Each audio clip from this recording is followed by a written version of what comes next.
Bismillahirrahmanirrahim. Assalamualaikum warahmatullahi wabarakatuh.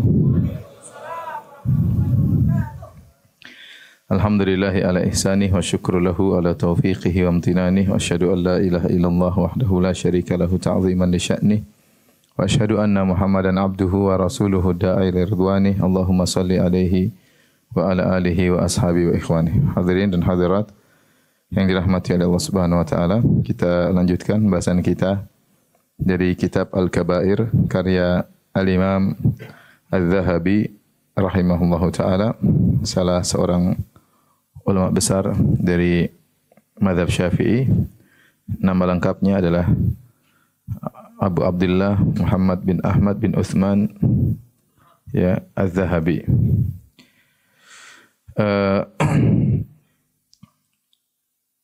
Kita lanjutkan pada dosa besar yang kedua, Al-Kabirah Ats-Tsaniyah. Al-Kabirah artinya dosa besar.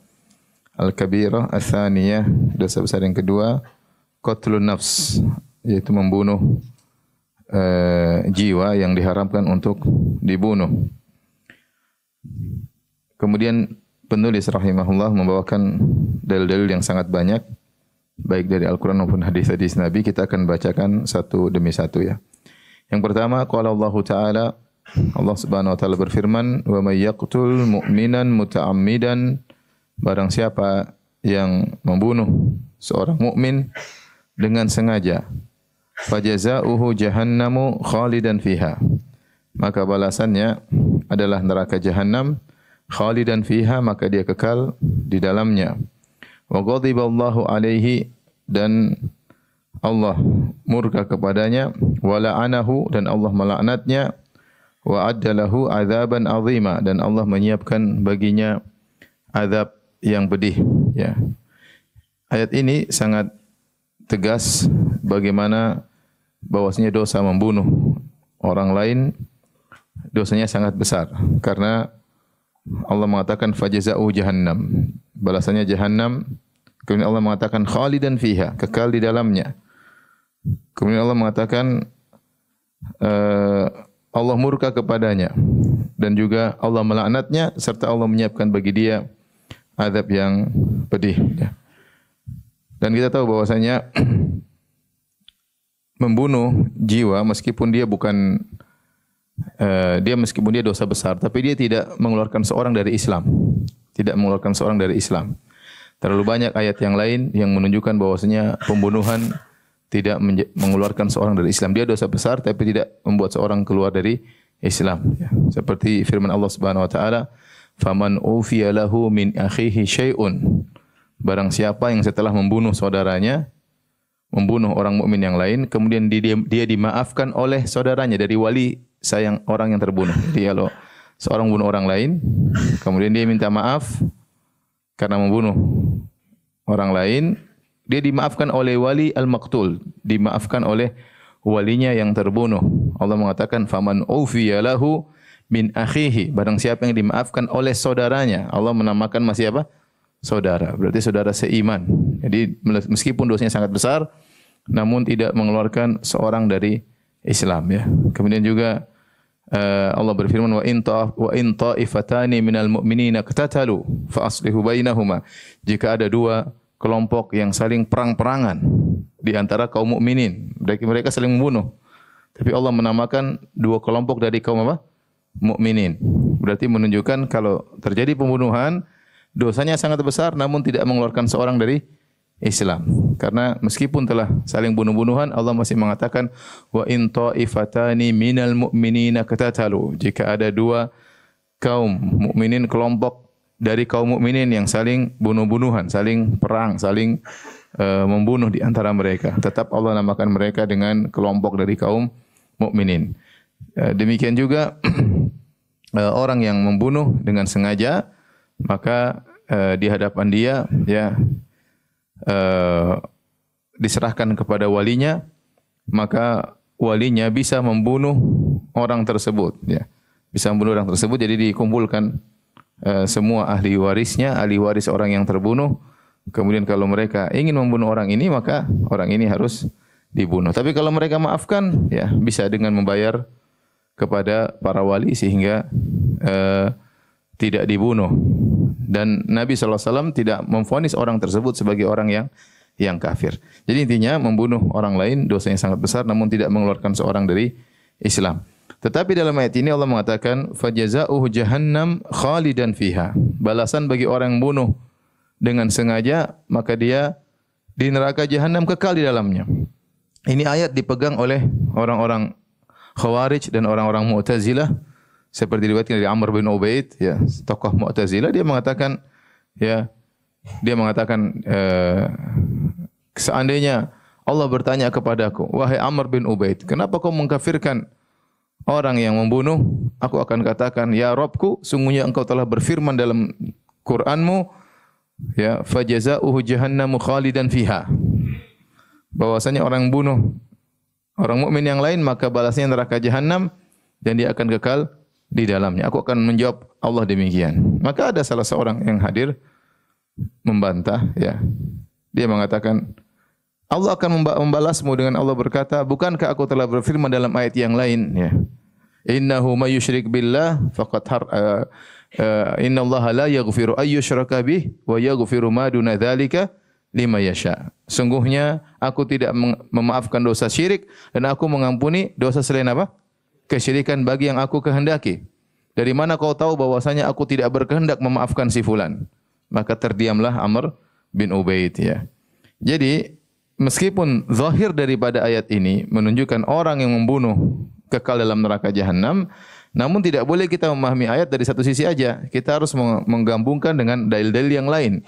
Karena di antara kesalahan ahlul bid'ah dalam memahami syariat, mereka hanya memandang sebagian ayat dan meninggalkan ayat yang lain. Atau mereka hanya melihat sebagian hadis kemudian meninggalkan hadis-hadis yang lain.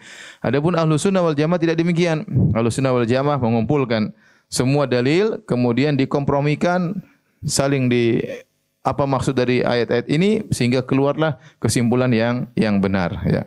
Ini di antara kesalahan ahlul bidah, mereka hanya memandang pada sebagian ayat meninggalkan dalil-dalil yang lain. Itu kesalahan fatal. Seperti Mu'tazilah atau Khawarij, tatkala melihat hadis ayat ini mereka mengatakan fajaza'uhu jahannam khalidan fiha. Barang siapa membunuh orang lain maka di neraka jahanam kekal di dalamnya. Berarti kafir. Kita bilang tidak, ayat-ayat lain menunjukkan bahwasanya tidak kafir. Terus apa yang dimaksud dengan kekal di sini?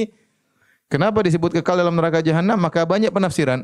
Di antaranya dikatakan kekal di sini maksudnya jika dia menghalalkan membunuh orang lain, dia tidak merasa berdosa, ya. Karena seorang menghalalkan maksiat maka dia kafir meskipun dia tidak melakukan. Misalnya seorang dia berzina, kalau berzina dia kafir atau tidak? Tidak. Meskipun berzina satu sekali tidak kafir. Dosa besar iya, terancam neraka iya, tapi tidak kafir. Tapi meskipun dia tidak berzina tapi dia bilang zina halal, kafir. Meskipun dia tidak berzina tapi dia mengatakan zina halal, kafir. Contoh, orang minum khamar sampai teler, ya, sampai mati pun dia minum khamar, dia tidak kafir. Selama dia meyakini khamar itu apa? Haram. Tapi kalau dia mengatakan khamar adalah halal, berarti dia merubah hukum Allah. Dan dalam istilah syariat namanya kufur al-istihlal, yaitu kufur karena menghalalkan sesuatu yang haram, ya. Maka dia mengatakan khamar halal, maka dia kafir. Sama seorang tidak melakukan praktek homoseksual, enggak. Tapi dia mengatakan homoseksual itu boleh. Itu given from God katanya. Apa hadiah dari mana? Itu pemberian dari Allah, dari sananya katanya. Enggak benar, itu kelainan, ya. Kemudian dia mengatakan halal meskipun dia tidak homoseksual, maka dia telah keluar dari Islam. Maka sebenarnya ulama membawakan ayat ini khalidan fiha, orang yang membunuh orang lain kemudian kekal dalam neraka, maksudnya bagi yang menghalalkan apa? Pembunuhan, bagi yang menghalalkan pembunuhan, ya. Ini yang pertama. Atau yang kedua, maksudnya dia khalidan, maksudnya tidak, dia lama di neraka tetapi kekekalannya tidak seperti kekekalan orang-orang kafir. Karena dosanya sangat besar sehingga dia akan diadab dengan adab yang sangat lama. Adab dengan adab yang sangat lama. Taib. Ini ayat pertama, ya, yang dibawakan oleh Al-Imam Az-Zahabi yang menunjukkan bahayanya dosa membunuh orang lain, ya. Taib. Ayat yang kedua Kata Allah Subhanahu wa taala, "Walladzina la yad'una ma'allahi ilahan akhar wa la yaqtuluna an-nafsa allati harramallahu illa bil haqqi wa la yaznun wa may yaf'al dzalika yalqa athama yudha'af lahu al-'adzabu yaumal qiyamati wa yakhludu fihi muhana illa man taba wa aman." Dalam surat Al-Furqan. Kata Allah Subhanahu wa taala, dan orang-orang yang tidak berdoa kepada selain Allah, itu orang tidak berbuat kesyirikan.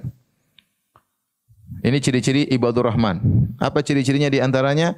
Mereka tidak berdoa kepada selain Allah. Wala yaqtuluna nafsa allati haramallahu illa bil haqq. Mereka tidak membunuh nyawa yang diharamkan oleh Allah untuk dibunuh. Yang ketiga, wala yaznun, dan mereka tidak berzina. Ini ciri-ciri ibadur rahman, tidak berbuat syirik, tidak membunuh dan tidak berzina. Kemudian kata Allah, wa may yaf'al dzalika yalqa athama. Barang siapa melakukannya, tiga perkara ini, syirik, membunuh atau berzina, maka dia akan mendapatkan dosanya. Yudha'af lahul 'adzabu yaumal qiyamah, maka azab akan dilipat gandakan baginya pada hari kiamat. Wa yakhlud fihi muhana, dan dia akan kekal dalam azab tersebut dengan terhina. Illa man taba wa aman, kecuali yang taubat dan beriman. Sisi pendalilan dari ayat ini yang menunjukkan bahayanya dosa membunuh nyawa yang diharamkan oleh Allah. Di sini Allah menyebutkan tiga dosa yang sangat besar: syirik, membunuh dan berzina, ya. Syirik, membunuh dan berzina, tiga dosa yang besar, ya.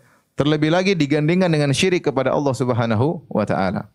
Maka tatkala dosa membunuh jiwa yang diharamkan untuk dibunuh digandingkan dengan syirik kepada Allah, maka ini menunjukkan dosa tersebut sangat besar, ya, sangat besar, ya.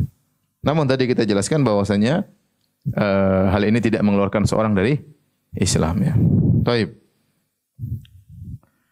Kemudian juga firman Allah Subhanahu wa taala, "Man qatala nafsan bighairi nafsin aw fasadin fil ardi faka'annama qatala an-nasa jami'a." Barang siapa yang bunuh jiwa tanpa ada hak, ya, dia boleh bunuh orang tersebut kalau orang itu membunuh orang lain. Dalam Islam demikian. An-nafsu bin nafsi, jiwa dengan jiwa. Kalau orang sudah bunuh orang lain, maka dia boleh dibunuh kecuali dimaafkan oleh wali-walinya, ya. Kata Allah, "Man qatala nafsan bighairi nafsin." Bagi seorang membunuh jiwa orang lain tanpa ada hak, padahal orang tersebut tidak membunuh orang lain, kemudian dia bunuh, atau fasadin fil ardi, atau kerusakan di atas muka bumi, faka'annama qatala nasa jami'a, maka seakan-akan dia telah membunuh seluruh manusia. Jadi dalam Islam membunuh itu berbahaya, sampai kata Allah, seorang membunuh orang lain tanpa hak seperti dia telah membunuh seluruh manusia. Kenapa bisa demikian?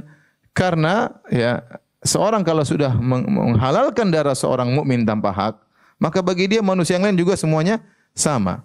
Dan dia membuka jalan bagi orang lain untuk meniru perbuatannya. Maka membunuh satu orang sama seperti membunuh seluruh manusia. Dan ini menunjukkan beratnya dosa membunuh. Karena begitu dia menghalalkan darah saudaranya, ya, tanpa ada hak dia sekedar bunuh, maka bagi yang dia akan mudah juga membunuh yang lainnya. Maka dianggap oleh Allah seakan-akan dia telah membunuh seluruh manusia. Ini juga dalil bahwasanya membunuh orang lain dosa yang sangat besar karena dianggap membunuh seluruh manusia. Kemudian ayat berikutnya, wa qala ta'ala, Allah berfirman, wa idzal mau'udatu su'ilat bi ayyi dzambin qutilat. Dan tatkala anak wanita yang dikuburkan hidup-hidup ditanya pada hari kiamat, bi ayyi dzambin qutilat, dengan sebab apa dia dibunuh. Ini Allah menyebutkan tentang sikap sebagian orang jahiliyah yang mereka membunuh anak perempuan hidup-hidup. Bahwasanya anak perempuan yang dibunuh hidup-hidup tersebut dikubur hidup-hidup. Al-mau'udah artinya dikubur hidup-hidup. Maka akan ditanya pada hari kiamat, bi ayyi dzambin qutilat, dengan sebab apa dia dibunuh. Tidak ada dosanya, tidak ada dosanya. Masih kecil kemudian dikubur hidup-hidup. Dan ini juga isyarat bahwasanya membunuh itu bertingkat-tingkat. Membunuh dosanya bertingkat-tingkat, ya. Di antara dosa membunuh yang paling besar adalah membunuh kerabat. Membunuh kerabat seperti membunuh anak sendiri atau membunuh orang tua. Ini di antara menunjukkan tidak sama dengan membunuh yang lainnya. Tidak sama dengan membunuh yang lainnya. Seorang bunuh anaknya sendiri yang harusnya dia sayang kepada anaknya, harusnya dia merawat anaknya, malah dia bunuh. Ini dosanya tidak sama dengan bunuh orang lain. Sama jika seorang bunuh orang tuanya, yang harusnya dia hormat kepada orang tuanya, harusnya dia nurut kepada orang tuanya, dia malah bunuh orang tuanya, yang gara-gara orang tuanya punya jasa sehingga dia muncul di atas muka bumi, ternyata dia bunuh, makin dosanya tidak sama seperti membunuh yang lain. Ya, sama kata para ulama, membunuh seorang yang punya jasa besar kepada kita juga dosanya sangat besar. Di antaranya dosa paling besar adalah membunuh para nabi. Membunuh para nabi. Nabi tersebut datang untuk menyampaikan hidayah, untuk menjelaskan kebenaran, kemudian dibunuh nabi tersebut. Ya. Dan ini kebiasaan orang-orang Yahudi, wa qatla'uhumul anbiya, mereka hobinya membunuh para nabi. Ayat ini mengisyaratkan bahwasanya membunuh pun bertingkat-tingkat. Tidak sama satu dengan yang lainnya meskipun semuanya dosa besar, tapi tingkat dosanya berbeda-beda. Di antara pembunuhan yang paling berbahaya adalah menguburkan hidup-hidup anak perempuan. Ini sudah pernah kita sampaikan dalam kajian-kajian sebelumnya. Ini kebiasaan orang jahiliyah. Mereka tidak suka kalau punya anak perempuan, ya. Mereka tidak suka kalau punya anak perempuan. Kata Allah Subhanahu wa taala, "Wa idza busyira ahaduhum bil untha dhalla wajhuhu muswaddan wa huwa kadhim yatawara minal qaumi min su'i ma busyira bihi. Ayumsiku ala hunin am yadussuhu fit turab sa'a ma yahkumun." Ala sa'a ma yahkumun. Kata Allah Subhanahu wa taala, jika salah seorang dari mereka dikabarkan punya anak perempuan, maka wajah mereka pun hitam, jengkel, marah. Yatawara minal qaumi min su'i ma busyira bihi, maka dia pun sembunyi, tidak ingin tetangga tahu kalau punya anak perempuan. Malu punya anak perempuan. Pikiran dia cuma dua, ayumsikuhu ala hunin am yadussu fi turab. Apakah dia tahan dulu anaknya dibunuh belakangan atau langsung dia kuburkan hidup-hidup sekarang? Cuma dua pilihannya. Dibunuh nanti atau dibunuh sekarang. Ala sa'a ma yahkumun, sungguh buruk apa yang mereka putuskan. Sungguh buruk apa yang mereka putuskan. Kenapa? Karena punya anak perempuan adalah kehinaan bagi mereka. Orang Arab dahulu, mereka bangga kalau memiliki pasukan yang banyak karena mereka hidup dalam peperangan, pertikaian antara kabilah satu dengan kabilah yang lain, antara keluarga satu dengan keluarga yang lain, bangga-banggaan. Ana a'azzu minka malan aktsaru minka malan wa azzu nafara. Aku lebih banyak harta dan aku lebih banyak anak-anak, aku lebih banyak pengikutku. Sehingga kalau ternyata dia punya anak perempuan dia malu. Apa yang mau dia banggakan di hadapan tetangga-tetangganya? Apa yang mau dia banggakan bagi kabilahnya untuk melawan kabilah yang lain? Ternyata anaknya perempuan melulu. Sehingga kalau punya anak perempuan dia malu. Tetapi kata para ulama, kebiasaan buruk ini membunuh anak perempuan bukan pada seluruh kabilah Arab, enggak. Tapi pada sebagian kabilah Arab. Mereka, kebiasaan buruk mereka membunuh anak perempuan. Cara membunuhnya cuma dua. Pertama, begitu lahir langsung dibunuh. Cara yang kedua, dibiarkan dulu hidup sampai mungkin 5 tahun, 6 tahun. Setelah itu baru diambil dari ibunya, ibunya suruh merias sang anak. Dibilang mau jalan-jalan sama abinya, nanti abinya sudah siapkan lubang di tempat yang jauh. Kemudian putrinya diajak. Setelah itu disuruh ngelihat ke lubang tersebut.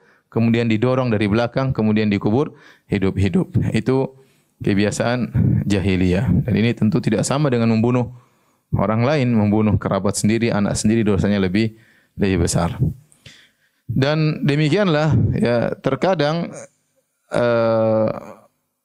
perangai ini masih berlanjut kepada orang-orang zaman sekarang ya, meskipun tentunya tidak seperti mereka, namun sebagian kaum muslimin tidak suka punya anak perempuan.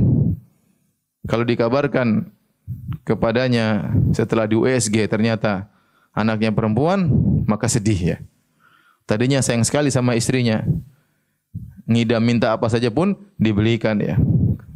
Kadang istrinya ngidam mobil pun dibelikan mobil. Begitu tahu anaknya perempuan, berubah sikapnya, sayangnya berkurang, anunya berkurang. Kenapa? Dia ingin punya anak laki-laki. Ya. Dan ini adalah adat jahiliyah. Kita diberi anak laki atau perempuan, hendaknya kita terima itu hadiah, pemberian, anugerah dari Allah Subhanahu wa taala. Ya, masih banyak orang menderita tidak punya anak. Laki perempuan semuanya mendatangkan kebahagiaan, dan kita tidak tahu mana yang lebih baik untuk kita. Terkadang kita berharap ingin punya anak laki-laki, tapi kalau dikasih laki-laki nanti kurang ajar kalau udah besar ya. Kita enggak tahu. Ya udah, kita dikasih laki atau perempuan kita terima. Kapan Anda dikasih anak perempuan ada rasa protes dalam diri Anda, tidak suka dengan anak perempuan, maka itu adat jahiliyah. Berarti masih terpengaruh dengan kebiasaan jahiliyah ya. Maka harus melatih diri kita untuk ridha dengan pemberian Allah Subhanahu wa taala. Taib. Setelah menyebutkan ayat-ayat yang menjelaskan tentang bahaya membunuh orang lain, maka Al-Imam Az-Zahabi rahimahullahu taala membawakan hadis-hadis tentang bahaya membunuh orang lain ya.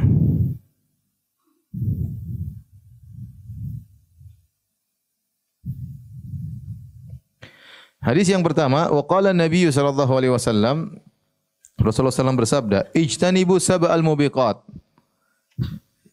Jauhilah 7 dosa yang membinasakan. Jauhilah 7 dosa yang membinasakan. Ini sudah pernah kita sebutkan ya. Yang ternyata menyebutkan sihir, syirik, sihir, membunuh, makan riba, makan harta anak yatim, ya, kemudian lari dari medan pertempuran. Di antaranya 7 perkara yang membinasakan tersebut adalah membunuh jiwa. Membunuh jiwa yang diharamkan untuk dibunuh. Tatkala Nabi mengkhususkan 7 perkara yang berbahaya, di antaranya adalah membunuh jiwa, ini berarti dosa besar di antara dosa-dosa besar. Kita sebutkan dosa besar sekitar 70-an ya. Sekitar 70 kurang lebih. Di antaranya yang paling besar 7 ini. 7 ini yang paling besar, yaitu syirik, kemudian sihir, kemudian membunuh jiwa yang diharamkan oleh Allah Subhanahu wa taala, kemudian makan riba, makan harta anak yatim, ya, lari dari medan pertempuran, ya, zina, ya. Itu dosa-dosa yang sangat berbahaya.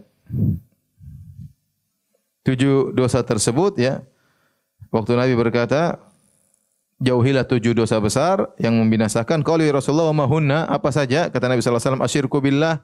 Pertama syirik, yang kedua wasihru, sihir, yang ketiga wa qatlun nafsil lati harramallahu illa bil haq, membunuh jiwa ya yang dilarang untuk dibunuh, yang keempat wa aklu riba, yang kelima wa aklu malil yatim, makan harta anak yatim, yang keenam wa tawalli yaumaz zahfi, kabur tatkala di medan pertempuran. Kaum muslimin sedang bertempur, tahu-tahu dia kabur karena ketakutan. Yang ketujuh wa qadhful muhsanatil mu'minatil ghafilat, membunuh wanita-wanita mukminah dengan menuduh wanita-wanita mukminah dengan tuduhan zina. Tidak boleh. Itu juga dosa yang berbahaya. Ya. Menuduh dia berzina padahal dia wanita baik-baik. Dia bahkan tidak pernah berfikir untuk berzina, tahu-tahu dituduh sebagai wanita yang berzina. Inilah 7 dosa besar. Di antaranya Nabi sebutkan urutan yang ketiga adalah membunuh jiwa yang diharamkan untuk dibunuh. Taib yang ke-9. Wa qala alaihi salatu wassalam, berkata Rasulullah sallallahu alaihi wasallam, wa qad su'ila ayyu dzambi a'zam. Nabi pernah ditanya, dosa apa yang paling besar? Maka Nabi berkata, anta ja'ala lillahi niddan wa huwa khalaqak. Yang paling besar adalah syirik. Engkau mengambil tandingan bagi Allah untuk disembah, untuk diibadahi, padahal yang ciptakan engkau adalah Allah sendirian. Wa huwa khalaqak. Kalau seandainya Allah menciptakan, mau minta bantuan yang lain, maka yang lain tersebut berhak untuk disembah juga. Ya atau tidak? Allah ternyata butuh partner untuk menciptakan engkau, maka Allah disembah dan sang partner juga disembah. Tetapi ternyata Allah menciptakan engkau sendirian.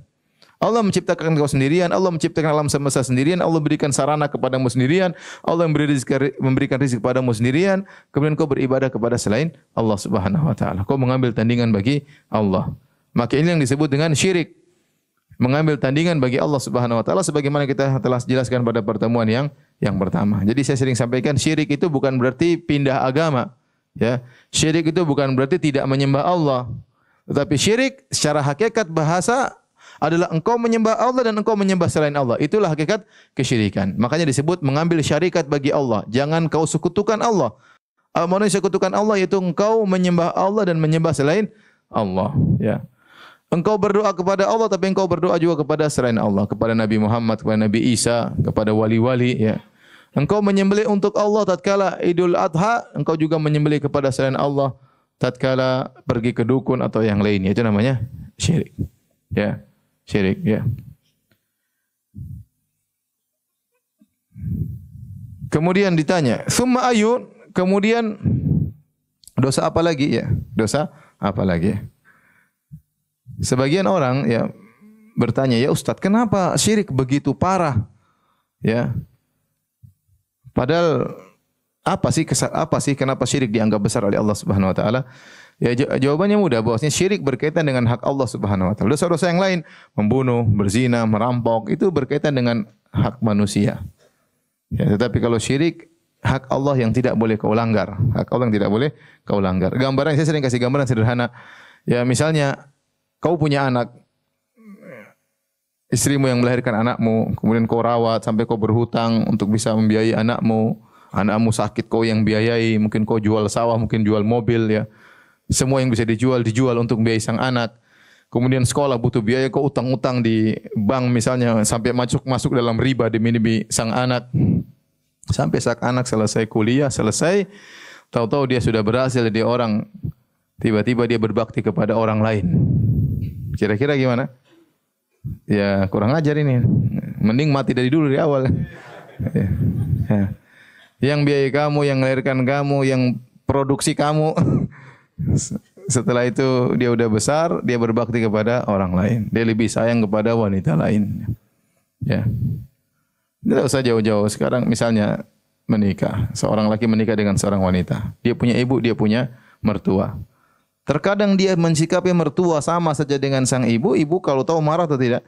Marah. Jangan samakan aku dengan ibu mertuamu. Ya, iya. Aku ini ibu asli, ibu mertua. Bukan ibu asli. Yang mengandungmu adalah aku. Yang menyusuimu adalah aku. Ya. Kau berasal dari sel telurku, bagaimana kau berbakti sama ibu mertua disamakan dengan aku? Ibu mertua bisa ditambah. Kalau ibu kandung tidak bisa. Ini padahal maka pasti ibu kandung marah lah. Ya ini walillahil matsalul a'la, Allah lebih utama ya. Yang menciptakan engkau Allah sendiri. Kemudian tiba-tiba kau memberikan ketundukan kepada selain Allah Subhanahu wa taala. Ya, enggak boleh ya. Enggak boleh. Sama seorang nikah dengan seorang wanita, dia sudah bayar semua maharnya, semua hartanya, maintenance-nya, semua ke salon semua, dari kurus jadi gemuk, semua dikasih duit semua. Tahu-tahu dia sudah cantik, sudah seksi, tahu-tahu dia selingkuh sama laki-laki lain. Jengkel atau tidak? Jengkel, nanti yang biaya dia jadi cantik dulu, kurus kerempeng miskin. Terus dia selingkuh sama orang ya. Jadi Allah Subhanahu wa taala menciptakan kita semua sendirian, yang rezeki kita sendirian ya. Allah yang semuanya Allah yang kasih. Tahu-tahu dia beribadah kepada selain Allah. Maka inilah sebab kenapa dosa syirik sangat besar. Makanya Nabi mengatakan waktu ditanya, "Ayu dzambi a'zam?" Dosa apa yang paling besar? Kata Nabi, "Anta ja'ala lillahi niddan wa huwa khalaqak." Engkau mengambil tandingan bagi Allah, engkau mengambil sekutu bagi Allah. Padahal dia sendiri yang menciptakanmu. Tsumma ayun, kemudian dosa apa lagi? Qala, kata Nabi SAW, "Antaqtula waladaka khasyata an yut'ama ma'ak." Engkau membunuh anakmu, kau khawatir dia ikut makan denganmu. Artinya dia membunuh anaknya, khawatir anaknya mengambil jatah rezekinya. Wah, kalau punya anak repot nanti. Kita saja gaji cuma sekian sebulan, kalau punya anak lagi gimana nanti ini? Ya. Belum babysitternya, belum ininya. Dia takut anak ini mengambil jatah rezekinya, maka dia bunuh anak tersebut. Ini di antara sebab juga kenapa dahulu orang jahiliyah mereka membunuh anaknya, khawatir anaknya ikut makan bersama dia. Artinya mengurangi jatah rezekinya. Makanya Allah tegur dalam Al-Quran, kata Allah Subhanahu wa taala, wala taqtulu auladakum khasyata imlaq. Nahnu narzuquhum wa iyyakum. Kata Allah, janganlah kalian membunuh anak-anak kalian karena takut miskin. Sungguhnya kami yang memberi rezeki kepada anak-anak kalian dan kami memberi rezeki kepada kalian. Anak-anak sudah punya jatah rezeki, kalian juga sudah punya jatah rezeki. Enggak usah khawatir ya.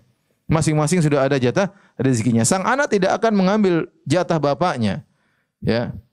Sang anak tidak akan mengambil jatah ibunya, masing-masing sudah ada rezekinya. Allah atur. Maka kata Allah, nahnu narzuquhum wa iyyakum. Kami yang telah memberi rezeki kepada mereka dan telah memberi rezeki kepada kalian. Ini masalah iman, ya. Oleh karenanya aneh ada seorang bunuh anaknya gara-gara takut kemiskinan. Ya, dan ini termasuk dosa paling besar karena dia membunuh kerabatnya. Anak itu harusnya disayang, anak itu punya hak untuk dilembuti, untuk dirawat, malah dia bunuh anak tersebut. Kemudian summa ayu, kemudian dosa apa lagi? Kata Nabi SAW, antuzaniya halilata jarik, kau berzina dengan istri tetanggamu. Ya. Kau berzina dengan istri tetanggamu. Ya, ini pernah kita bahas juga bahwasanya tetangga memiliki hak tersendiri. Ya, harusnya kita malah menjaga tetangga. Tetangga adalah amanah yang harus kita perhatikan. Nah, kalau ternyata kawan kita, tetangga kita lagi safar, harusnya anak istrinya kita jaga, bukan mengambil kesempatan untuk menggoda istrinya mumpung kawan lagi pergi. Ini dosanya bukan seperti zina biasa, dia zina kelas kakap ya. Karena berzina dengan orang yang harusnya dia jaga. Berzina dengan orang yang harusnya dia jaga ya. Apa perkataan Antara ya, seorang penyair jahiliyah, kata dia, aghuddu tarfi hina badat jarati hatta yuwari jarati ma'waha. Ini perkataan jahiliyah, orang jahiliyah sebelum datang Islam. Dia berkata, aku menundukkan pandanganku tatkala nampak istri tetanggaku, sampai istri tetanggaku masuk dalam rumahnya baru aku mengangkat lagi pandanganku. Ya, kalau orang jahiliyah mengerti hak tetangga ya, ini istri kawannya harus dia hormati, harus dia jaga ya. Bagaimana lagi dengan Islam? Maka kadang-kadang saya perlu ingatkan juga, dan ini terkadang terjadi kasus seperti itu. Berkawan, laki-laki berkawan si A dengan si B, akhirnya si A tertarik dengan istrinya si B. Akhirnya kalau ngobrol sama istri kawannya berlebihan. Ya akhi, itu istri kawan Anda, harusnya Anda menghormatinya, bukan malah kebablasan, canda, ketawa, ketiwi, kemudian hubungan WhatsApp. Kita enggak tahu kapan setan melemparkan cinta dalam diri Anda. Tahu-tahu kita kontak dengan istri orang, tahu-tahu setan melemparkan apa? Cinta. Sudah jatuh cinta mau diapain? Ya, yang melemparkan cinta siapa? Setan. Akhirnya seorang pun jatuh cinta sama istri orang, akhirnya bisa terjadi apa yang terjadi. Waliyadzubillah. Maka seorang memiliki adab-adab bergaul ya sama kawannya, sama tetangganya. Ya, ini istri tetangga harusnya kita hormati. Ini adalah permaisuri tetangga kita, maka jangan diganggu ya. Jangan diganggu, jangan beri celah sedikit pun ya, karena namanya setan hadir di antara lelaki dan wanita. Taib. Jadi 3 dosa besar dalam hadis ini. Yang pertama berbuat syirik, yang kedua membunuh anak, yang ketiga berzina dengan istri tetangga. Taib. Hadis berikutnya, wa qala sallallahu alaihi wasallam, Rasulullah SAW bersabda, "Idzal taqal muslimani bi sayfayhima fal qatil wa maqtulu finnar." Jika bertemu 2 orang muslim dengan 2 pedangnya, maka yang membunuh dan terbunuh di neraka jahanam. Ini juga dalil ya, bahwasanya orang membunuh masih muslim. Paham? Orang yang membunuh masih apa? Muslim. Karena Nabi mengatakan jika bertemu 2 orang muslim, berarti yang membunuh juga apa? Muslim. Meskipun dia melakukan dosa besar. Sama orang berzina juga masih muslim, orang bunuh juga masih muslim ya. Orang melakukan homoseksual juga masih muslim ya. Tetapi mereka diancam dengan azab yang pedih. Kata Nabi SAW, "Idzal taqal muslimani bisayfayhima." Jika 2 orang muslim bertemu dan dua-duanya bawa pedang yang terhunus, fal qatil wal maqtulu finnar, maka yang membunuh dan yang terbunuh sama-sama di neraka. Qila ya Rasulullah, maka para sahabat bertanya, ya Rasulullah, hadzal qatil, ya Rasulullah, yang membunuh jelas masuk neraka. Fama balul maqtul, kenapa yang terbunuh juga masuk neraka? Yang bunuh jelas dia yang melakukan kezaliman, dia yang bunuh. Fama balul maqtul, lantas kenapa yang terbunuh juga masuk neraka? Kata Nabi SAW, innahu kana harisan ala qatli sahibihi. Karena yang terbunuh tadi juga ingin bunuh, namun dia sudah kedahuluan. Dia juga ingin bunuh, tapi dia sudah kedahuluan. Ya. Oleh karenanya, para ulama mengatakan, dalam hal maksiat ya, ataupun kebaikan, maka ada tingkatan. Ada namanya tingkatan khawatir, hanya sekedar lewat. Hati niat, punya niat. Yang khawatir sekedar lewatnya tidak dianggap dalam syariat. Tapi kalau sudah menjadi azam, tekad, ini lain. Niatnya sudah menjadi apa? Tekad. Ini udah lain lagi. Ya.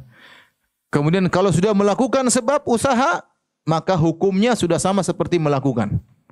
Hukumnya sama Nabi seperti melakukan, berhasil atau tidak berhasil. Ya. Misalnya seorang waliyadzubillah punya niat untuk mencuri, baru sekedar lewat, nyuri di rumah itu bagus kayaknya. Astagfirullah sudah. Dia tepis, dia enggak dapat apa-apa. Tapi kalau dia ada niat, saya mau mencuri, sudah tekad. Nah, ini sudah dihitung. Begitu dia sudah bertindak, dia sudah ambil tangga, taruh di pagar tetangga mau naik. Tahu-tahu didatangi polisi, ngapain kamu? dapat dosa mencuri atau tidak? Dapat, karena dia sudah berusaha. Karena dia sudah berusaha. Ya. Misalnya seorang mau curi kedondong, sudah nih mau curi kedondong, terus naik, sudah sampai naik ke atas, ketahuan sama miliknya. Ngapain kamu? Cari layangan. Buat apa layangan? Bikin rujak. Ini sudah jelas dapat dosa mencuri meskipun belum berhasil. Ya. Dan ini dalilnya terlalu banyak ya. Dalam kebaikan maupun keburukan. Dalam keburukan seperti hadis ini.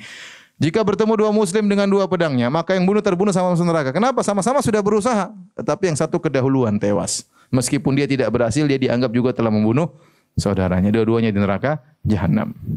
Dalam hal kebaikan juga dalilnya ada seperti kata Nabi sallallahu alaihi wasallam, "Inna bil madinati la rijalan ma qata'tum wadiyan wala sirtum masiran illa kanu ma'akum habasahumul udhur." Nabi waktu berjihad bersama para sahabat, di tengah jalan Nabi berkata, "Wahai para sahabatku, di kota Madinah ada beberapa laki-laki, tidaklah kalian menempuh suatu lembah kecuali mereka ikut. Tidaklah mereka menempuh satu perjalanan kecuali mereka bersama kalian." Sama, seakan-akan mereka hadir. Hanya saja mereka terhalangi oleh apa? Uzur. Ya, jadi mereka kebiasaan mereka adalah ikut jihad, tapi kali itu mereka sudah berusaha, namun enggak bisa, mereka beruzur, mungkin sakit, mungkin apa, tapi tetap dicatat sebagai apa? Pahala, karena mereka sudah berusaha.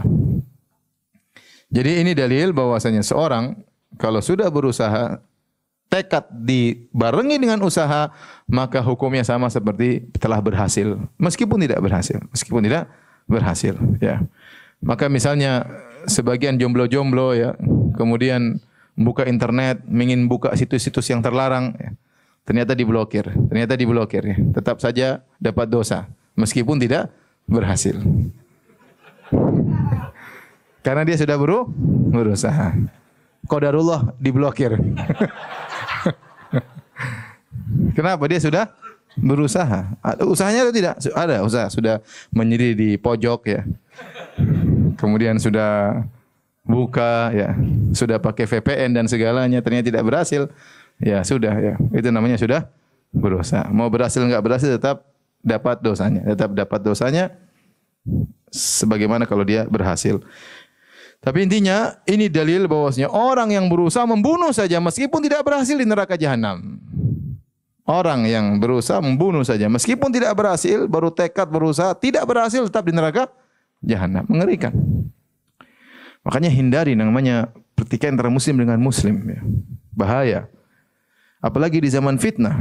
Zaman-zaman fitnah mending kita menjauh. Karena terkadang fitnah itu terjadi antara mukmin dengan mukmin. Dan kalau sudah timbul fitnah, darah itu murah, enggak ada nilainya. Darah itu murah. Ya, terjadi demo misalnya. Orang sudah bingung ya. Yang muslimin ingin menuntut apa yang dia inginkan, provokator terus berbicara, yang petugas keamanan juga sudah capek. Ditelepon sama istrinya, "Kapan pulang Abi?" Ini masih jaga demonstran ya, Mas. Tatkala udah capek, dia udah enggak bisa mikir, sudah. Ada serangan, dia ingin bela diri atau dia bunuh, dia sudah enggak bisa berpikir dengan normal, akhirnya terjadi apa yang terjadi. Ya. Oleh karena banyak demo-demo, akhirnya banyak yang meninggal dunia. Mau salahkan siapa?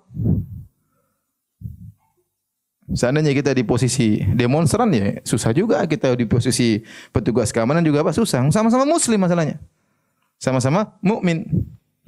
Hati-hati menumpahkan darah kaum muslimin. Demo yang terakhir terjadi bulan Ramadan, berapa yang meninggal? 6 apa berapa? 7. Provokator demonya enggak ada yang turun. Demo terakhir para provokatornya enggak ada yang turun karena mereka mungkin menangkap ada bahaya. Tatkala dia merasa dirinya bahaya, dia menarik diri, sementara masyarakat dibiarkan saja turun dalam apa? Demo. Hati-hati ya ikhwan. Jangan sampai kita ikut-ikut serta dalam memprovokasi terjadinya pertumpahan darah. Satu nyawa saja tumpah berbahaya, apalagi kalau sampai puluhan, apalagi kalau sampai apa? Ratusan. Masalahnya tidak sepele. Oleh karenanya, baru niat membunuh disertai dengan usaha, meskipun tidak berhasil, meskipun dia mati, dia tetap mendapatkan dosa telah membunuh. saya ingatkan kembali bahwasanya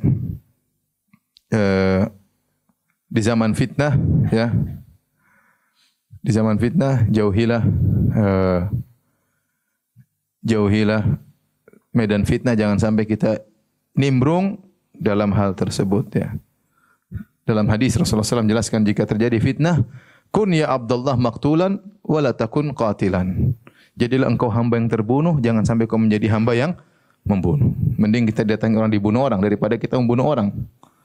Akan terjadi fitnah, kita enggak tahu kenapa kita dibunuh dan kenapa kita membunuh.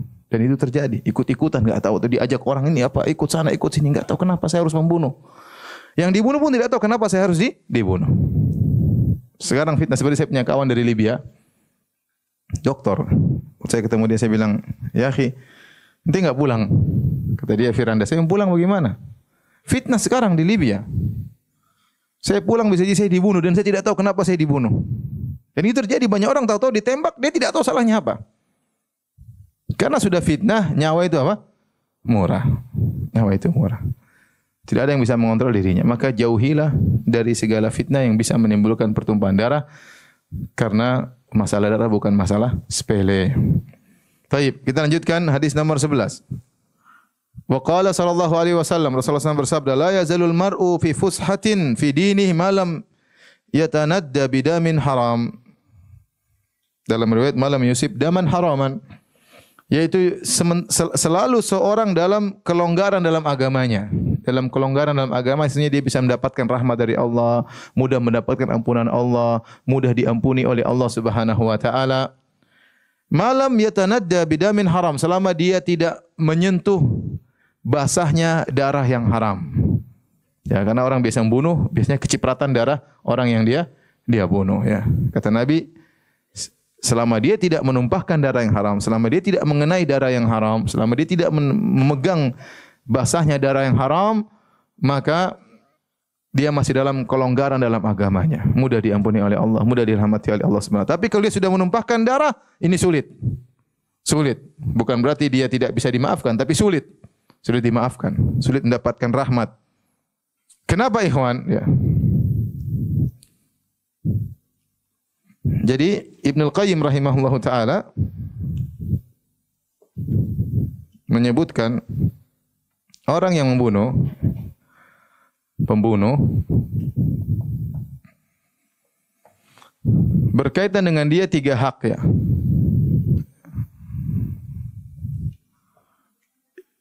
Hak Allah,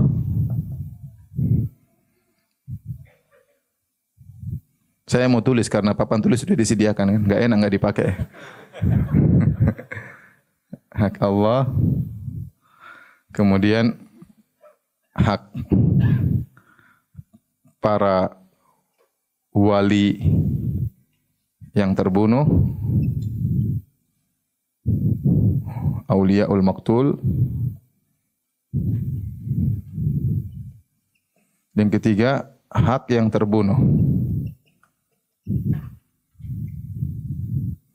al-maqtul. Taib. Pembunuh, jika dia telah membunuh orang ini dengan sengaja, orang mukmin dia bunuh, ini yang terbunuh dengan sengaja, kemudian dia bertobat kepada Allah, maka Allah menggugurkan haknya. Jika seorang benar-benar bertobat, Allah akan menggugurkan apa? Haknya. Mau dosa apapun, Allah ampuni, selesai. Berarti hak Allah gugur. Tinggal 2 hak ini. Dia udah menyesal nih, berarti masih tinggal 2 hak yang harus dia penuhi. Hak para wali dan hak yang terbunuh. Kemudian dia datang kepada para wali. Dia bilang, saya mohon maaf, saya telah membunuh saudara kalian. Kami tidak maafkan. Ya sudah, saya akan membayar yang buat kalian ridho.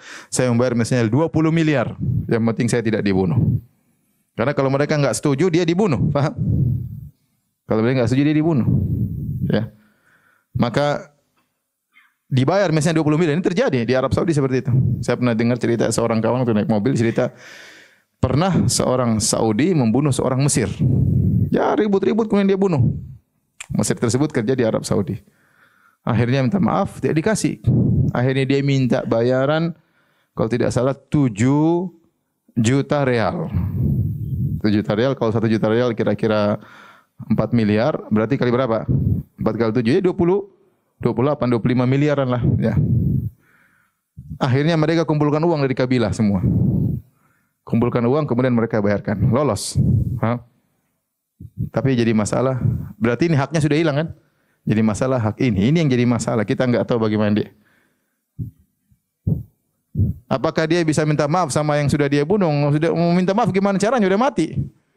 Kecuali dibangunkan lagi, saya minta maaf, saya enggak sengaja ya. Sudah saya maafkan.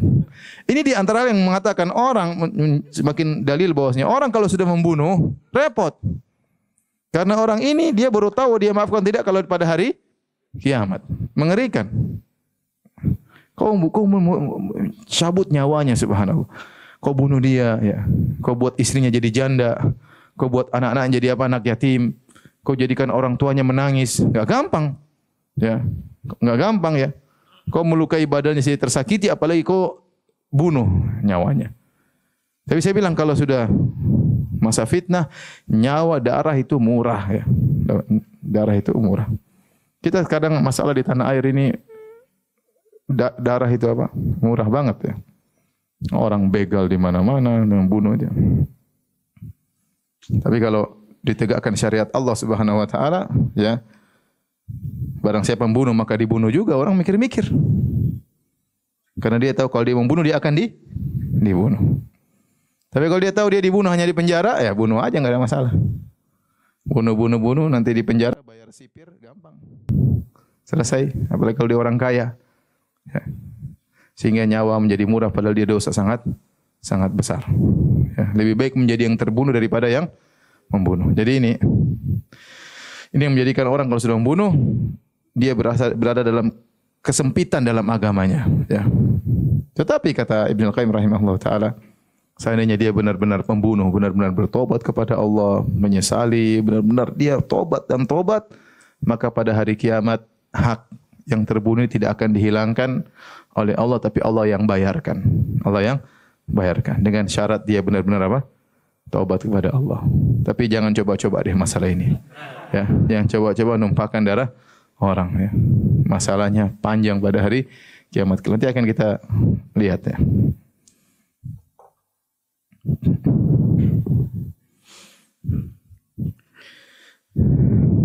Sabda Nabi SAW, senantiasa seorang dalam kelapangan dalam agamanya selama tidak menyentuh basahnya darah yang haram. Maksudnya ya kebiasaan orang ini namanya kharaja makhrajal ghalib, kebiasaan orang kalau membunuh apalagi zaman dahulu pasti kecipratan apa? Darahnya. Namun meskipun membunuh tanpa kecipratan darah, menembak dari jauh misalnya, memanah dari jauh, maka tetap hukumnya sama ya, tetap hukumnya sama. Baik, hadis berikutnya waqala sallallahu alaihi wasallam, Rasulullah SAW bersabda, la tarji'u ba'di kuffaran yadribu ba'dukum riqaba ba'd. Janganlah kalian kembali menjadi orang-orang kafir. Kenapa? Sebagian kalian memenggal kepala yang lainnya. Di sini Nabi SAW mengatakan jangan kalian kembali kafir setelahku dengan memenggal leher sebagian kepala yang lain ya. Jadi ini dalil bahwasanya membunuh disebut dengan kafir. Tetapi kata para ulama, kafir sini adalah kufur asghar. Kufur apa? Asghar. Jadi saya sudah katakan kita caranya harus mengkompromikan semua dalil ya. Dalil menunjukkan bahwasanya orang bunuh orang lain selama dia tidak menghalalkan perbuatan tersebut dia masih muslim. Hanya saja Nabi menamakan dia dengan kafir tapi kufur asghar bukan kufur akbar. Kalau kufur akbar mengeluarkan dari Islam, kufur asghar menunjukkan dia dosa besar namun tidak mengeluarkan dari Islam. Tapi tatkala Nabi menamakan itu dengan kekufuran, maka itu menunjukkan dosa tersebut sangat besar. Ya. Sama seperti sabda Nabi SAW, sibabul muslim fusukun wa qitaluhu kufrun. Mencaci maki orang muslim adalah kefasikan dan membunuhnya, memeranginya adalah kekufuran. Kekufuran sini juga kufur apa? Asghar, ya. Bukan kufur akbar. Taib. Hadis ke-14, hadis ke-13 dari waqala Bashir bin Muhajir an Ibni Buraidah an abihi. Anna Nabi sallallahu alaihi wasallam qala, dari Nabi sallallahu alaihi wasallam beliau bersabda, la qatlu mu'minin a'dhamu indallahi min zawalid dunya. Bayangkan. Terbunuhnya seorang mukmin lebih besar di sisi Allah daripada hilangnya dunia ini. Daripada hilangnya dunia ini, ya. Dan ini benar, seorang mukmin yang dia beribadah kepada Allah, yang dia beriman mentauhidkan Allah Subhanahu wa taala. Ini besar di sisi Allah orang ini. Ya. Di antara bentuk bahwasanya Allah mengagungkan seorang mukmin, ya makanya Allah utus Rasul kepadanya agar dia beribadah kepada Allah. Allah turunkan Al-Quran agar dia beribadah kepada Allah Subhanahu wa taala. Allah hidupkan dia, Allah berikan dia kenikmatan agar dia bisa sujud, agar dia bisa salat. Tahu-tahu dia dibunuh. Tahu-tahu dia dibunuh. Allah ciptakan dunia untuk dia bisa beribadah kepada Allah Subhanahu wa taala. Kata Allah, khalaqtul jinna wal insa illa liya'budun. Tidaklah aku ciptakan jin dan manusia kecuali untuk beribadah. Allah ciptakan semua sarana alam semesta ini agar ada makhluk-makhluk Allah yang beribadah kepada Allah. Tahu-tahu dia dibunuh. Maka kata Allah, hilangnya dunia dan seisinya lebih ringan daripada terbunuhnya darah seorang, tertumpahnya darah seorang mukmin. Maka hati-hati, jangan sampai kita membunuh seorang apa? Mukmin. Ya. Bahkan dalam hadis waktu Nabi melihat Ka'bah, Nabi mengatakan, ma a'zama hurmataki, ya. Betapa agung kehormatan engkau wahai Ka'bah. Tetapi seorang mukmin lebih agung daripada engkau wahai Ka'bah. Ya. Seorang mukmin lebih agung daripada engkau wahai Ka'bah.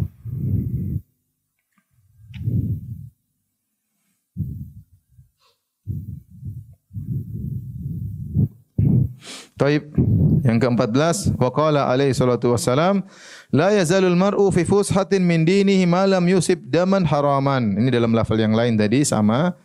Maknanya senantiasa seorang dalam kelapangan dalam agamanya selama dia tidak menumpahkan darah yang haram. Selama dia tidak menumpahkan darah yang haram, ya. Jangan dia membunuh orang, jangan dia melukai orang. Ya, jangan dia menyakiti orang. Hadis berikutnya, wa qala alaihi salatu wassalam. Nabi sallallahu alaihi wasallam bersabda, "Awwalu ma yuqdha bainan nasi fid dima." Yang pertama kali disidang oleh Allah pada hari kiamat adalah masalah darah. Masalah darah itu masalah pembunuhan, ya, masalah pembunuhan. Nanti pada hari kiamat kelak yang pertama kali Allah sidang banyak. Jadi dunia ini kan banyak sekali pertikaian, banyak masalah duit, masalah tanah, bertikai masalah apa? Tanah, masalah perusahaan, ya.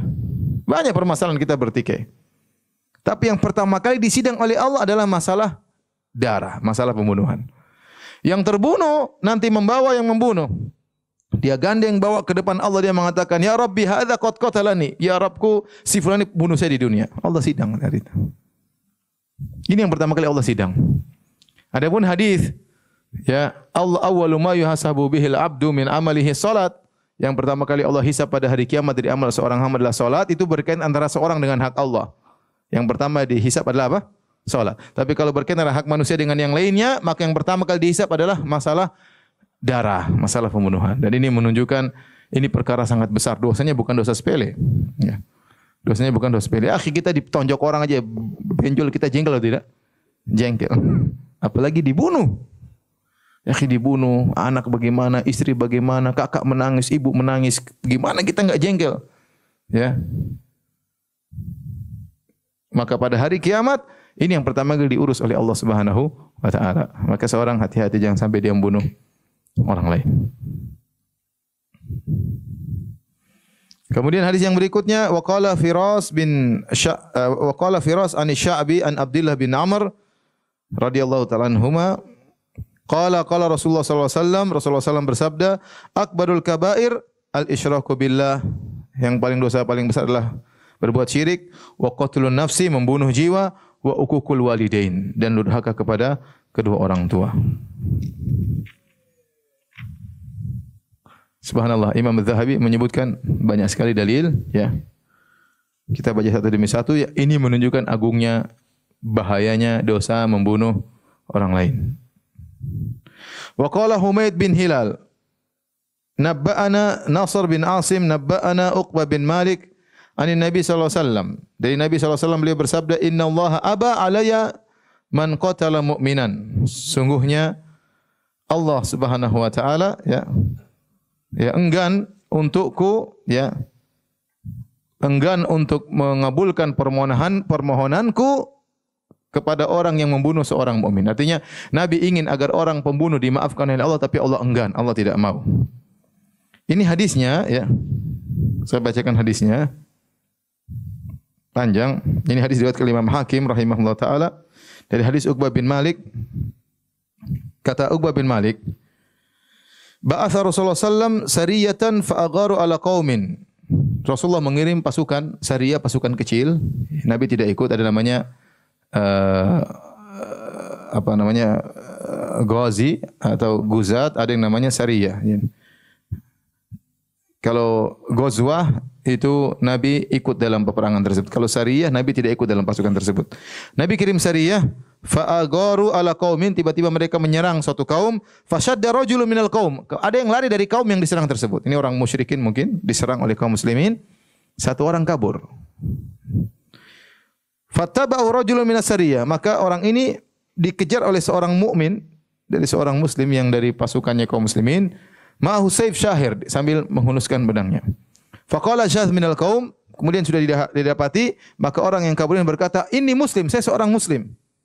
Falam yanzur fiha, dia tidak peduli, fadarabahu faqatal, maka dia pun bunuh orang tersebut. Fanumiyal haditsu ila Rasulullah sallallahu alaihi wasallam. Maka sampailah kabar ini kepada Nabi sallallahu alaihi wasallam, dia telah membunuh seorang yang mengaku muslim. Faqala qaulan syadidan, maka Nabi pun mengucapkan perkataan yang keras. Fabalagal qatil, maka akhirnya sampai kepada orang ini yang membunuh, dengar Nabi marah, maka dia pun pergi menuju Nabi sallallahu alaihi wasallam. Fa bainama Rasulullah sallallahu alaihi wasallam yakhtubu idz qala al-qail. Nabi sedang berkhutbah, ceramah, tiba-tiba pembunuh ini berkata, "Ya Rasulullah, wallahi ma qala alladhi qala illa ta'awudzan minal qatl." Ya Rasulullah, sungguhnya orang tadi mengatakan saya muslim itu hanya sekedar untuk menyelamatkan dirinya ya Rasulullah. Fa arada anhu Rasulullah sallallahu wa amman kibalahu minan nas wa akhadha fi khutbati. Maka orang tadi di depan dia, "Ya Rasulullah," dia bilang gitu. Rasulullah berpaling, Rasulullah sallallahu menghadap ke kanan, tidak mau lihat situ. Nabi lanjutkan ceramahnya. Orang pembunuh tadi pun ya pergi ke arah Nabi sallallahu alaihi wasallam. Berkata lagi, "Ya Rasulullah, itu orang yang saya bunuh, dia tidak mengucapkan saya seorang muslim kecuali untuk menyelamatkan dirinya." Maka Nabi SAW berpaling lagi ke arah yang lain. Terus melanjutkan apa? Khutbahnya. Orang ini ngejar lagi Nabi, ke arah Nabi berarah. Kemudian sampai yang ketiga, dia berkata, "Rasulullah, sungguhnya orang yang saya bunuh tersebut, dia hanya mengucapkan saya muslim untuk menyelamatkan dirinya." Maka Rasulullah SAW pun menghadapnya, menghadap orang tersebut. Kemudian terlihat kejengkelan dalam wajah Nabi SAW. Kemudian Nabi berkata, "Innallaha aba alayya man qatala mu'minan." Sungguhnya Allah enggan kepadaku terhadap orang yang membunuh seorang mukmin. Qala thalatha, Nabi ucapkan 3 kali, ya. Yaitu Nabi berminta kepada Allah agar menerima taubat orang ini, namun Allah tidak terima. Kata para ulama, mungkin orang ini taubatnya tidak serius, ya. Orang ini merasa tidak bersalah, ya. Makanya Nabi kasihan sama orang ini, tapi Allah tidak mau terima permintaan apa? Nabi SAW terhadap orang ini. Makin dalil bahwasanya hati-hati, ini menguatkan pembahasan kita bahwasanya orang kalau sudah membunuh orang lain, dia dalam kesempitan. Bukan berarti dia tidak bisa dimaafkan. Mungkin dimaafkan tapi kemungkinannya kecil. Kemungkinannya apa? Kecil. Karena kaitannya tadi dia membunuh orang yang tidak bersalah. Makanya seandainya syariat hudud ditegakkan, ya. Makanya Allah berfirman, "Walakum fil qisasi hayatun ya ulil albab." Pada praktek kisos ada kehidupan wahai orang-orang yang berfikir. Kenapa? Kalau praktek kisos diterapkan, kehidupan terjaga. Orang membunuh dia mikir-mikir, wah, kalau dia membunuh dia akan dikisos, dia akan dibunuh. Maka dia tidak berani, ya. Kalau hukum Islam berlaku, kita mukul orang aja mikir-mikir. Kalau kita pukul orang, dar, kemudian giginya patah, ini repot ini. Repot, ada hitungannya, enggak gampang. Ada kisosnya, enggak gampang, ya. Ada aturannya, ya. Makanya saya di Arab Saudi selama 15 tahun, enggak ada orang berkelahi di sana. Kalau kelahi mulut sering. Tapi mau udah begini-begini enggak jadi berkelahi. Karena dia tahu kalau udah nonjok urusannya panjang. Ke mahkamah. Kenapa? Gigi mahal, apalagi darah. Ya enggak sembarang. Ya, enggak sembarang. Saya pernah di Mekah, ada pekerja-pekerja kasar, Mesir lawan Bangladesh atau apalah, berkelahi sampai akhirnya yang satunya kepalanya benjol atau robek sedikit. Wow, mau dilaporkan ke mahkamah. Ini yang mukul ketakutan luar biasa. Ketakutnya bukan takut, lapor sana, enggak, ketakutan. Urusannya panjang. Ya, urusannya panjang, urusan duit, urusan penjara, macam-macam. Akhirnya ada teman saya, orang Arab, damaikan. Akhirnya kasih uang berapa ribu real banyak, kasih sama pekerja kasar tersebut yang terluka, akhirnya dia maafkan. Daripada. Ya. Tatkala syariat ditegakkan namanya hukum qisas, maka jangankan mukul, ya, jangankan darah, mukul aja orang mikir 1000 kali. Tapi tatkala semuanya dianggap ringan, darah dianggap ringan, dianggap murah, orang bunuh gampang, tinggal mukul, terkelahi di sana, bunuh, tikam sana, tikam sini, nabrak sana, nabrak sini. Subhanallah. Benar firman Allah, walakum fil qisasi hayatun. Dalam praktek kisos ada kehidupan. Justru dengan kisos itu ada kehidupan. Taib, Nabi SAW juga bersabda, ma min nafsin tuqtalu zulman illa kana ala ibni Adamil awwal ala ibni Adam al-awwali kiflun min damiha. Tidaklah satu jiwa terbunuh dengan kezaliman kecuali anak Adam yang pertama juga menanggung dosanya. Li'annahu awwalu man sannal qatla, karena dia yang pertama kali mencontohkan membunuh. Ya, ma'ruf kisah Allah sebut dalam Al-Qur'an, wa tul alaihim naba'a bani Adam bil haqqi id qarraba qurbanan fatuqbila min ahadihim wa lam yutaqabbal min al-akhar qala aqtulannak. Ceritakanlah kepada mereka tentang kisah dua anak Adam yang mereka sama-sama menyerahkan korban kepada Allah.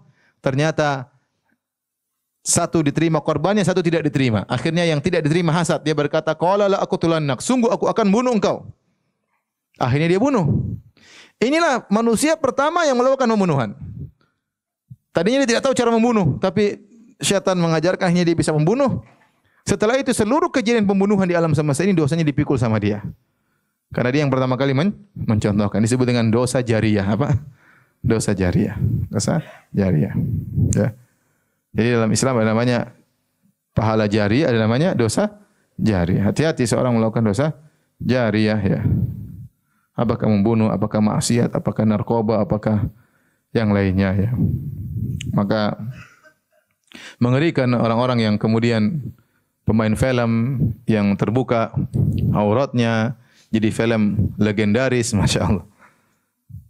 Filmnya sudah puluhan tahun lalu masih dinonton sama orang sekarang.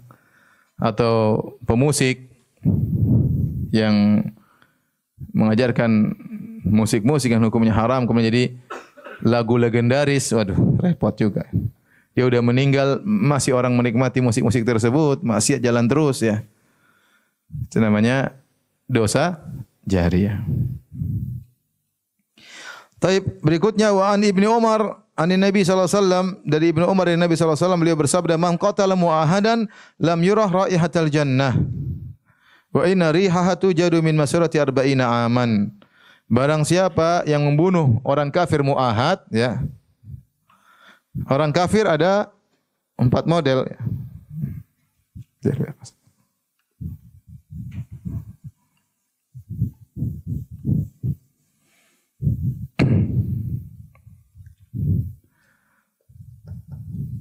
Orang kafir ada 4 model ya, 4 macam.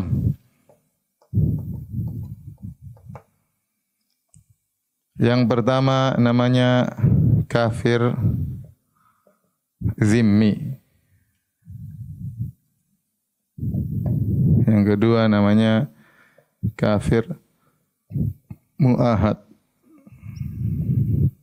Tiga namanya kafir musta'man. Yang keempat namanya kafir harbi. Kafir zimmi maksudnya adalah orang kafir yang tinggal di negeri kaum muslimin namun dia membayar semacam upeti atau pajak sebagai bukti dia tunduk kepada syariat apa? Islam. Jadi dia mau masuk, kalau dia masuk Islam selesai, dia tidak perlu bayar. Tapi tatkala tidak masuk Islam, tidak apa tinggal di negeri kaum muslim, tapi menunjukkan ketundukan dan hak dia diberi hak. Dia sebagaimana warga negara, dia bisa bekerja, dia bisa apa. Tetapi karena dia tinggal di negara Islam, maka dia harus menunjukkan apa? Ketundukannya. Disebut dengan kafir apa? Zimmi. Kafir muahad, Itu orang kafir yang tinggal di luar negara Islam, tetapi antara negara tersebut dengan negara Islam ada perjanjian damai. Ada ahad, yaitu ini orang kafir yang ada perjanjian damai. Orang kafir yang negaranya punya perjanjian damai dengan negara Islam. Ini orang kafir yang tinggal di negeri Islam. Adapun kafir musta'man, yaitu orang kafir dari negara yang perang dengan negara Islam. Hanya saja dia minta pengamanan karena ada keperluan. Seperti delegasi utusan, ya.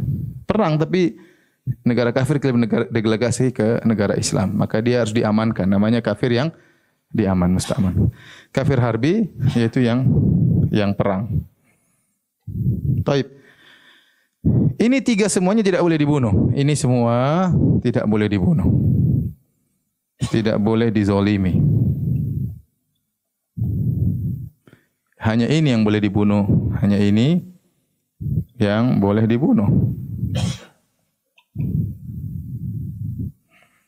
Kenapa? Karena kalau kita membunuh kafir harbi, ini perkara yang tidak ada yang mencela. Namanya peperangan. Kalau kita enggak membunuh, kita yang terbunuh. Tidak ada yang, semua dunia mengakui namanya kalau perang boleh saling bunuh-bunuhan. Ya tidak? Enggak ada yang mencela. Kenapa kau bunuh? Kalau kita enggak bunuh, dia yang bunuh kita. Ya, maka disebut kafir harbi. Halal darahnya, halal apa? Hartanya, ya. Ini apa? Halal darah dan apanya? Hartanya. Kalau dia diperangi kemudian dia mati, istrinya bisa jadi budak, ya. Istrinya, anaknya semua jadi apa? Budak. Taib. Nah, ini semua tidak boleh, adapun yang ini. Tidak boleh dizalimi. Nabi SAW berkata, "Man qatala mu'ahadan lam yarah raihatal jannah." Barang siapa yang bunuh kafir, bukan orang mukmin, kafir aja kau bunuh, kau tidak akan mencium bau surga. Bayangkan, dosa besar banget. Ya, demikian juga Nabi berkata, "Ala man dzalama mu'ahadan." Ya, Nabi juga dalam hadis yang mengatakan, barang siapa yang menzalimi seorang kafir yang dia kemudian au kallafahu bima la yutiq, ya, atau kallafahu fawqa taqatihi, dia memperkerjakan dia melebihi kemampuannya. Misalnya seorang muslim punya pekerja kafir dhimmi, disuruh kerja dengan berat di luar dari kemampuannya, ya. Maka Nabi mengatakan, ana hajijuhu yaumal qiyamah, aku akan mendebat dia pada hari kiamat. Ngeri juga. Nabi bilang, ente jangan zalimi ini semua, kata Nabi SAW. Kafir dhimmi mungkin kerja sama kita, jadi supir kita, kayak kita muslim, dia supir, kemudian kita menyuruh dia lebih daripada kemampuannya. Nabi mengatakan, ana hajijuhu yaumal qiyamah, aku akan melawan dia pada hari kiamat. Aku akan membela orang ini daripada hari kiamat kelak. Maka tidak boleh seorang menzalim. Jangan juga antum berpikir, orang kafir enggak ada masalah kita zalimi, enggak ada masalah. Oh, enggak boleh. Nanti pada hari kiamat kelak, Nabi sebut, Allah dalam hadis Nabi mengatakan, ya, nanti pada hari kiamat tidak ada yang masuk surga, seorang pun masuk surga kecuali urusannya sudah selesai dari penghuni neraka jahanam. Harus selesai dulu. Tidak bisa masuk surga. Dia punya masalah sama orang kafir, selesai dulu. Kalau orang kafir punya hak, dia ambil. Untuk apa? Mengurangi siksaan dikit. Tapi tidak mungkin dia mau surga kecuali urusannya semua sudah selesai. Jadi antum jangan orang kafir enggak usah bayar hutangnya, enggak boleh. Kafir ambil aja hartanya enggak apa-apa, enggak boleh. Ini semua kafir ada aturannya. Orang Islam agama yang adil, ya. Ya. Kalau ini enggak apa-apa, ente ambil hartanya, memang perang kok. Jangankan hartanya, darahnya ente ambil juga enggak apa-apa. Nah, orang kafir yang ada di dalam kehidupan kita rata-rata yang ini. Paham? Kalau enggak zimmi ya muahad, kalau enggak musta'man. Paham? Itu aja. Apalagi sekarang ada namanya PBB. Ya, ada Liga Dunia yang kemudian saling damai. Ya, berarti kita masuk dalam ini. Mereka punya aturan kalau masuk dalam negara kita atau kita masuk dalam negara mereka. Yang paling aneh orang-orang takfiri, saya dapat saya ke Australia. Banyak orang pemahaman takfiri nggak mau tinggal di Indonesia, mereka lebih memilih tinggal di Australia. Cuma tinggal di negara kafir. Jadi mereka menganggap kita ini negara kafir, mereka tidak mau tinggal di Indonesia. Mereka maunya tinggal di mana? Australia. Sampai di Australia mereka bikin fatwa aneh-aneh. Boleh bohong sama orang kafir, boleh ngubulin orang apa? Kafir. Oh, mereka banyak bohong, ngaku-ngaku. Dan itu kejadian yang cerita sama saya orang Islam sendiri. Misalnya, pihak Australia bahwasanya orang yang dicerai janda dikasih tanggungan. Nanti dia ngaku dicerai sama suaminya, padahal enggak. Enggak apa-apa, itu kan harta orang kafir, halal. Subhanallah. Ente tidak sedang berperang dengan dia, ente sedang diayomi oleh dia, ente malah bohongin dia. Akhlak kayak apa seperti itu? Akhlak sangat buruk. Sudah ditolong sama orang kafir, tinggal di negara kafir, ngibulin orang apa? Kafir. Ya, orang kalau tahu orang Islam kayak gitu enggak ada yang masuk Islam, paham? Itu karena takfir sudah masuk di kepalanya. Paham? Jadi yang boleh dibunuh cuma yang sana ya.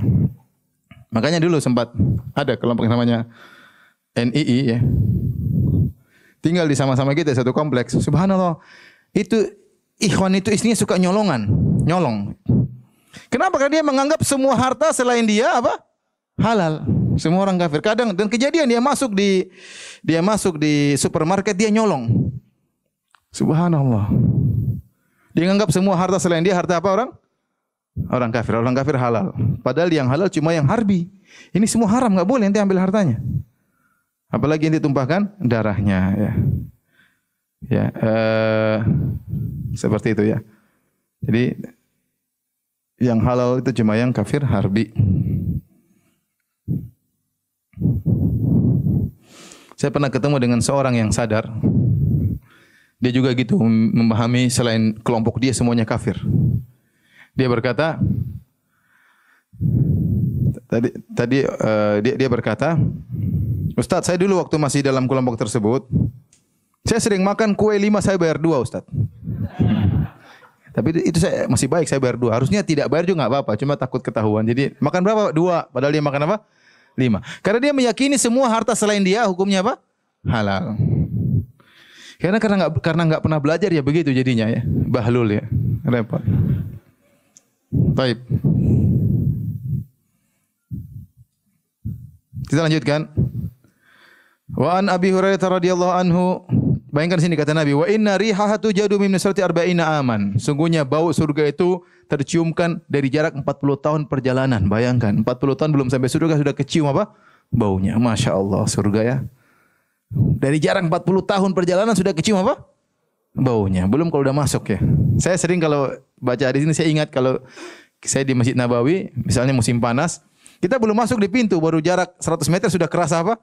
Segarnya. Kira-kira begitulah. Ini jarang 40 tahun sudah kecium harumnya. Bagaimana kalau sudah masuk dalamnya?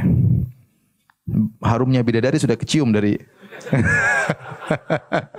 Gimana kalau sudah masuk? Baik. Baik, lanjutnya. An Abi Hurairah radhiyallahu anhu, anin Nabi sallallahu alaihi wasallam qala, Nabi sallallahu alaihi wasallam beliau bersabda, "Alaman qatala nafsan muahadatan, laha dhimmatullahi wa dhimmatu rasuli faqad akhfara dhimmatallah." Dalam riwayat ahqara ya, dhimmatallah ya. Barang siapa, ketahuilah barang siapa yang membunuh jiwa muahadan, kafir muahadan, yang ada jaminan Allah dan jaminan Rasulnya, kan tidak boleh. Dia sudah membayar, dia sudah ada perjanjian, ada jaminan, maka dia telah melanggar tanggungan Allah. Faqad akhfara atau ahqara, dia menghinakan tanggungan Allah. Ini kan di bawah tanggungan Allah. Kenapa kau hinakan? Kenapa kau langgar? Wala yurah rahatal jannah wa inna rihaha la yujadu min sarati arba'ina kharifan. Dan dia tidak akan mencium bau surga, padahal bau surga tercium dari jarak 40 tahun perjalanan. Baik, 2 hadis lagi. Wa an Abi Hurairah radhiyallahu anhu, dari Abu Hurairah radhiyallahu anhu, anin Nabi sallallahu alaihi wasallam qaal, dari Nabi sallallahu alaihi wasallam beliau bersabda, "Man a'ana ala qatli mu'minin bi syatri kalimah laqiyallaha maktubun baina ainaihi ayisun min rahmatillah." Barang siapa yang membantu terbunuhnya, ikut andil dalam terbunuhnya seorang mukmin, meskipun dia hanya menyumbangkan setengah perkataan, setengah kata, gara-gara ngomong sedikit ikut memprovokasi, maka terjadi pembunuhan, maka dia akan bertemu dengan Allah, tercatat di dahinya, di antara kedua matanya, orang yang terputus asa dari rahmat Allah Subhanahu wa taala. Namun hadis ini kata Imam Zahabi, rawahul Imam Ahmad wa Ibnu Majah, riwayat Imam Ahmad Ibnu Majah, wa fi isnadihi maqal, hadisnya dhaif. Hadisnya apa? Dhaif. Tetapi maknanya benar, tidak boleh kita membantu terjadinya apa? Pembunuhan. Tidak boleh. Dalam apa? Dalam hadis juga kata Nabi sallallahu alaihi wasallam, "Lau syama ahlul ardi wa ahlus sama." Ya, seandainya penghuni langit, penghuni bumi bersatu padu untuk membunuh satu orang, la akabbahumullah fi nari jahannam. Maka Allah akan masukkan mereka semua dalam neraka jahannam. Misalnya satu orang dibunuh, yang bunuh 10.000 orang nih. Kerjasama untuk bunuh satu orang. Ini semua 10.000 masuk neraka. Ini semua 10.000 masuk apa? Neraka. Karena mereka bekerja sama untuk bunuh satu orang yang tidak boleh dibunuh. Allah tidak peduli. Oleh karena jangan kita ikut apa? Memprovokasi terjadinya pembunuhan. Terutama zaman-zaman fitnah ya akhi. Kita masuk dalam misalnya perpolitikan padahal kita bahlul dalam masalah politik. Mau pandai menganalisa padahal tidak tahu menganalisa. Sumber beritanya pun tidak jelas dari thiqah atau dhaif atau pendusta, muslim atau kafir. Kemudian kita mengelola data tersebut, kemudian kita akhirnya ikut provokasi, kemudian terjadi pertemuan ramai-ramai, akhirnya ada yang mati. Aduh, repot. Ada yang repot. Bayangkan apalagi kemudian kita memprovokasi orang, kemudian keluar di jalan sambil merasa ini sedang jihad. Bagaimana? Dia sudah siap mati. Nanti ada lagi satu ustaz ceramah, bunuh saja, jihad fisabilillah. Terus polisinya juga merasa jihad, sama-sama jihad, gimana? Ada kan berfatwa demikian? Bunuh saja, jihad, membela, akhirnya repot. Fitnah. Orang yang demo merasa jihad, polisi yang bela juga merasa jihad. Kalau terjadi seperti itu, sudah siap pertumpahan darah. Anda ikut serta dalam provokasi, ya hati-hati. Itu yang terbunuh kaum muslimin. Baik polisinya maupun yang demonstrannya, sama-sama kaum muslimin. Hati-hati. Jangan sampai kita ikut provokasi ya. Berpikir yang cerdas, tidak semua harus kita nimbrung, tidak semua kita harus jadi jagoan berbicara di medan seperti itu. Masalahnya panjang pada hari kiamat kelak. Taib, hadis yang terakhir. Wa an Muawiyah qala sami'tu Rasulullah sallallahu alaihi wasallam yaqul, dari Muawiyah radhiyallahu anhu, beliau berkata, aku mendengar Rasulullah SAW bersabda, kullu dzambin asallahu an yaghfirahu illa rajulu yamutu kafiran. Setiap dosa masih mungkin Allah mengampuninya kecuali seorang yang meninggal dalam kondisi kafir, awir rajulu yaqtulu mu'minan muta'ammidan, atau seorang yang membunuh seorang mukmin yang lain dengan sengaja. Hadis riwayat Nasa'i dan disahihkan oleh Al-Hakim dan disetujui oleh Az-Zahabi dan dinyatakan oleh Al-Mizzi isnaduhu hasan, atau dinyatakan oleh Syekh Masyhur Hasan Salman isnaduhu hasan, hadisnya hasan. Hadis ini ya menunjukkan sulitnya orang yang membunuh orang lain dengan sengaja untuk diampuni. Namun saya katakan masih mungkin diampuni meskipun apa? Sulit. Dia harus benar-benar bertobat kepada Allah karena hal-hal yang telah kita sebutkan sebelumnya. Taib. Ini mau lanjut dosa kedua atau tanya jawab? Tanya jawab ya. Kayaknya sudah capek ya. Ini terus kapan kita mau selesai ini? 70 dosa, 70 pertemuan berarti. Oke, sampai sini saja enggak apa-apa ya. Saya tadi sudah rencana 2 dosa ya. Tapi yang 2 juga panjang. Ya udah, enggak apa-apa ya. Mau lanjut apa tanya jawab? Sepakat tanya jawab. Baik. Kita buka sistem jawab. Pertanyaan Ustadz, bila kita mati terbunuh, apakah itu menjadi bagian dari takdir Allah? Bahwa kita mati terbunuh, ya semua sudah takdir ya. Ini harus belajar masalah apa? Takdir. Tapi kita nggak ada yang tahu takdir kita apa, nggak ada yang tahu. Ya, kita sudah ditakdirkan juga seperti akan menikah dengan siapa, jadi kaya atau miskin, ya, mati kapan, semuanya sudah ditakdirkan. Tapi tidak boleh seorang berdalil dengan takdir. Kenapa? Karena dia tidak tahu apa takdirnya. Jangan seorang mengatakan, saya enggak mau kerja. Kenapa? Saya ditakdirkan miskin. Dari mana yang dia tahu dia ditakdirkan miskin? Enggak ada yang tahu. Enggak ada yang tahu. Ya. Ada orang kaya mendadak tiba-tiba miskin mendadak, ada orang miskin tiba-tiba kaya mendadak ya. Sekarang semuanya mungkin ya. Ya, ini semua takdir Allah, tapi kita karena tidak tahu takdir, kita enggak boleh berdalil dengan takdir. Saya sering ditanya, Ustaz, kalau kita sudah ditakdirkan masuk neraka, buat apa kita beramal soleh? Saya bilang benar, kalau kau tahu takdirmu di neraka, sudah enggak usah beramal soleh, ngapain? Tapi kau pernah lihat enggak di neraka? Lihat di Lauhil Mahfuz. Mungkin kau langit ketujuh tengok di Lauhil Mahfuz, namanya sama dengan nama saya. Bapaknya juga nama dengan bapak saya, kakeknya juga sama. Dari Tangerang sama. Berarti saya itu di neraka. Tapi siapa yang pernah lihat isi Lauhil apa? Mahfuz? Enggak ada yang tahu. Nabi tidak tahu, malaikat pun tidak tahu. Enggak usah pikirkan masalah, yang penting antum itu beramal. Allah kasih tahu beramal masuk surga, bermaksiat masuk apa? Neraka. Fungsi antum beriman dengan takdir, kalau antum sudah berhasil jangan sombong. Jangan sombong karena semua sudah ditakdirkan. Kalau antum terkena musibah jangan terlalu bersedih karena semua sudah ditakdirkan. Itu fungsinya. Bukan untuk ngapain saya beramal kalau takdir masuk neraka. Ngapain saya mau cari poligami kalau takdir ternyata cuma satu istri. Antum tidak tahu takdir antum. Jangan-jangan antum jomblo saya mati juga enggak tahu. Jadi tugas kita adalah berusaha. Allah kasih sunatullah. Begini hasilnya gini, begini hasilnya begini, tinggal dikerjakan. Ustaz, bagaimana orang yang meninggal karena kecelakaan, apakah yang menabrak juga masuk neraka? Beda, nanti namanya membunuh sengaja. Yang kita bahas semuanya membunuh dengan apa? Sengaja. Ada namanya membunuh tanpa sengaja, ada membunuh setengah sengaja. Dalam Islam dibagi tiga, qatl amd, qatl khata' dan qatl shibul amd. Membunuh sengaja ada hukumnya, membunuh tidak sengaja, ya tadi seperti tahu-tahu jalan enggak lihat ketabrak, dia sama sekali enggak sengaja dan enggak ada niat untuk melukai orang tersebut. Misalnya lagi panah burung, tahu-tahu ada orang lewat, ceng, ya udah kena orang tersebut mati misalnya. Ya. Namanya tidak sengaja. Ada namanya membunuh setengah sengaja. Setengah sengaja maksudnya gimana? Misalnya dia pukul orang dengan sesuatu yang biasanya tidak menimbulkan mati. Misalnya dia pukul orang dengan goleng, biasanya goleng kan tidak mati. Tahu-tahu dia pukul istrinya pakai goleng, ternyata istrinya mati misalnya. Ini namanya membunuh setengah apa? Sengaja. Dia sengaja dia sengaja menyakiti istrinya, tapi dengan alat yang biasanya tidak tahu-tahu mati. Itu namanya membunuh setengah sengaja. Itu masing-masing hukumnya ada. Subhanallah, syariat Islam itu detail. Syariat Islam itu detail. Tapi kalau tidak sengaja naik mobil, enggak sengaja nabrak, ya dia tidak sengaja. Namanya hukum membunuh tidak sengaja.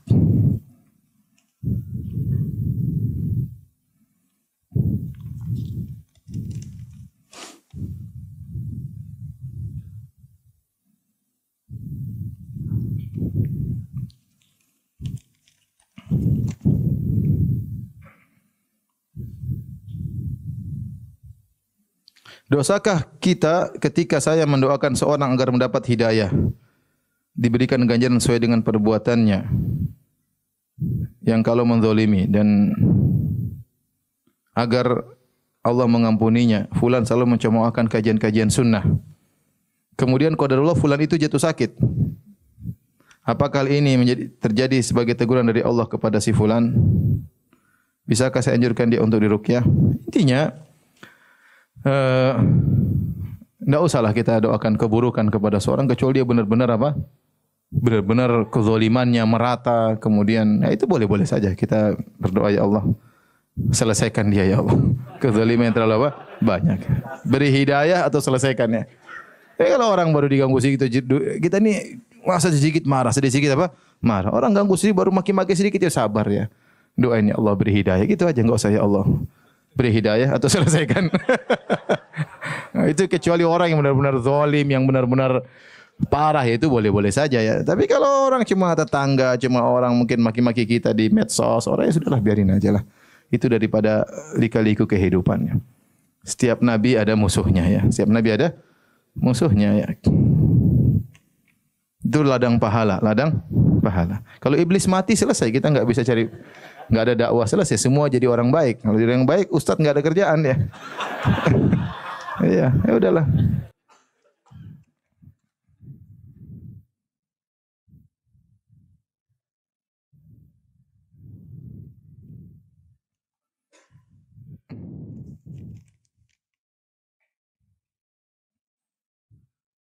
Ustaz, bagaimana hukum dengan hukum aborsi dengan alasan tertentu? Aborsi eh, hukumnya haram, tapi haramnya bertingkat-tingkat ya. Berbeda tatkala nutfah baru masuk ke dalam rahim, belum ditiupkan ruh, berbeda dengan setelah ditiupkan apa? Ruh. Dua-duanya tidak boleh. Dua-duanya tidak boleh. Kalau sebelum ditiupkannya ruh, itu lebih ringan. Apalagi kalau misalnya ada alasan kesehatan yang luar biasa, benar-benar pakar ahli, itu lain cerita. Tapi kalau sudah ditiupkan ruh, maka ini sama seperti membunuh.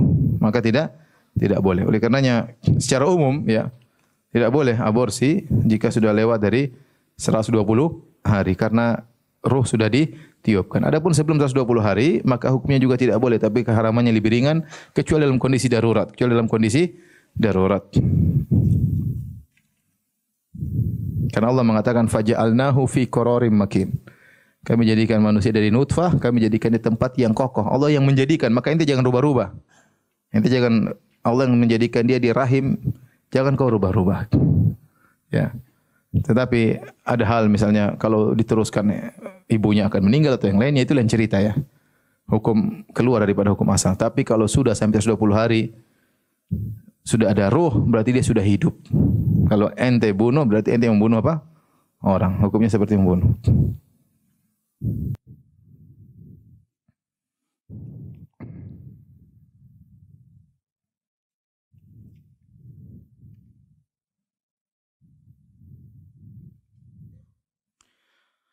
Ustaz, bagaimana jika kita berbelanja memanfaatkan momen tertentu seperti tahun baru, Natalan, Valentine untuk mendapatkan diskon? Karena saya hobi belanja kalau ada diskon.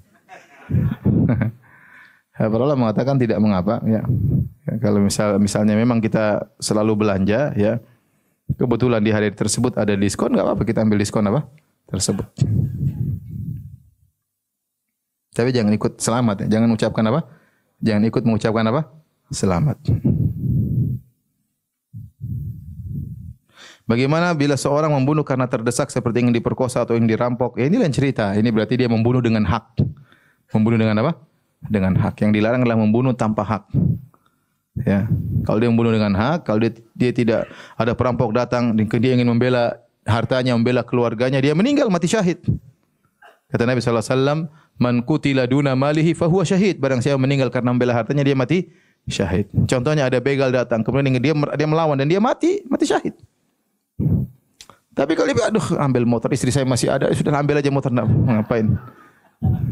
Tapi kalau dia ternyata meninggal gara-gara ingin mempertahankan motornya, dia mati syahid. Tapi dia pilihan mau mati syahid atau kasih motor, ya cari motor gampang. Kasihan anak istri saya, ya terserah dia. Terserah dia. Tidak harus dia melawan sampai dia mati. Tidak harus.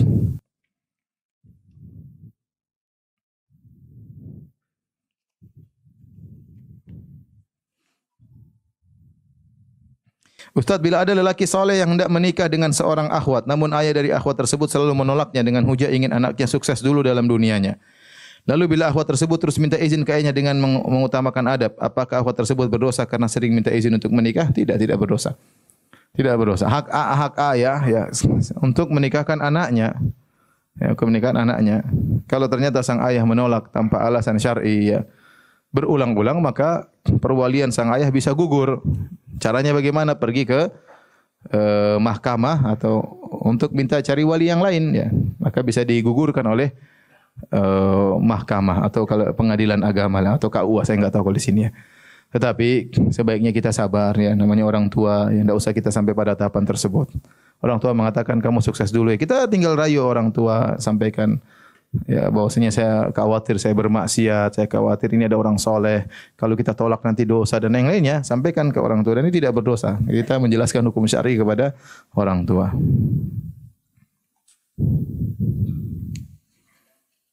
Tadi sama, jika wanita yang diperkosa akan diperkosa dengan kejadian perampokan di rumah dan si wanita melihat pisau atau gunting lalu dia menikam si perampok, apakah wanita itu masuk neraka jahanam? Tidak, perampoknya yang masuk neraka jahanam.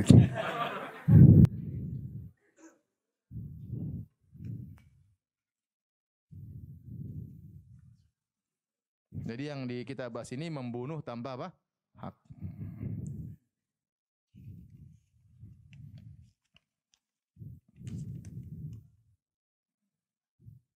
Apakah termasuk dosa besar jika kita tidak bisa memaafkan orang yang telah menzalimi kita?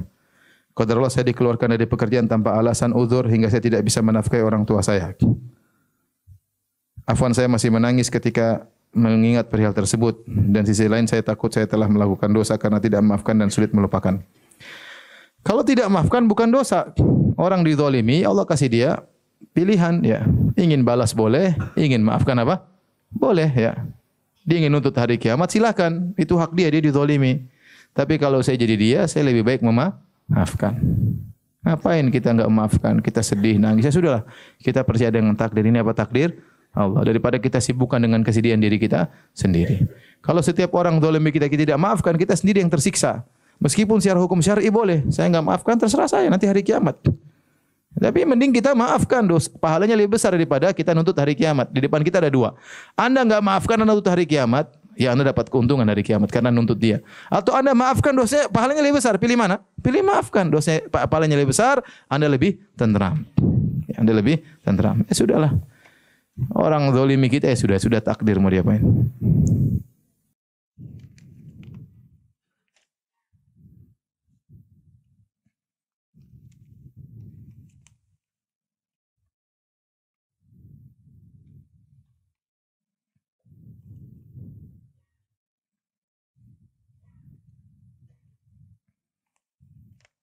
Ustaz bertanya di luar tema, apakah setiap hari Jumat kita membaca surat Al-Kahfi? Hadisnya sahihkah? Ya hadisnya ada dua riwayat, ada riwayat yang mauquf, ada riwayat yang marfu. Yang marfu dari Nabi SAW diperbincangkan oleh para ulama, tapi para ulama yang mauquf yang sampai kepada sahabat.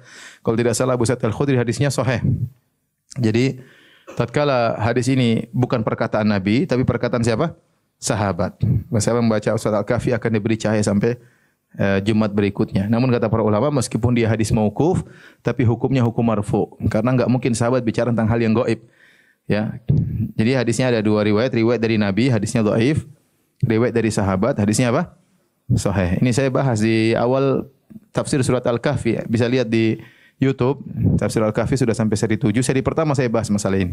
Intinya kita enggak apa-apa kita baca surat Al-Kahfi karena hadisnya mauquf tapi tidak mungkin sahabat bicara tentang hal yang gaib kecuali dari ajaran Nabi sallallahu alaihi wasallam.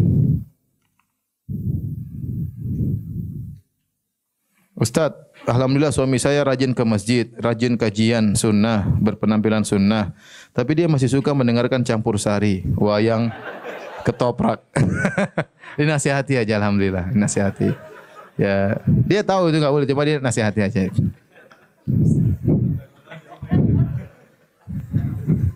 Pelan-pelan, doain.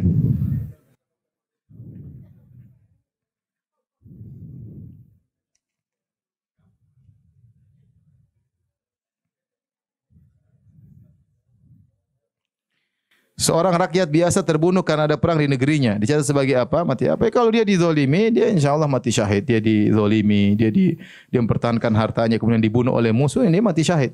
Man qutila duna ahlihi fahuwa syahid. Barang siapa yang terbunuh karena membela istrinya, dia mati syahid. Man qutila duna mali fahuwa syahid. Barang siapa yang terbunuh karena membela hartanya, maka dia mati syahid. Man qutila duna nafsihi fahuwa syahid. Barang siapa yang terbunuh karena membela jiwanya, dia juga mati syahid ya. Kita tidak berusaha untuk bunuh, kita dilawan ya kita lawan ya.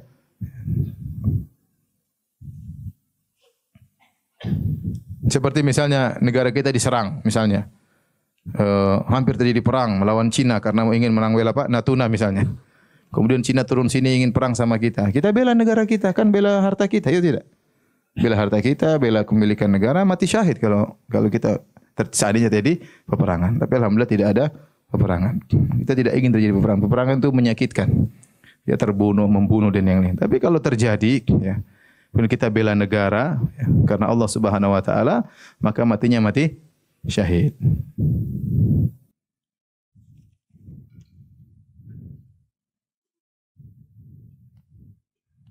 Ini banyak pertanyaan Ustaz, bagaimana membunuh dalam hukum rajam ya? Semua hukum membunuh boleh kalau ada hak. Contohnya membunuh orang yang membunuh. Kita bunuh memang harus dibunuh. Kenapa dia bunuh orang? Ya dibunuh. Membunuh orang yang berzina padahal sudah menikah maka dihukum rajam ya misalnya ya. Atau seorang yang murtad dibunuh boleh. Semua yang melakukan adalah pemerintah.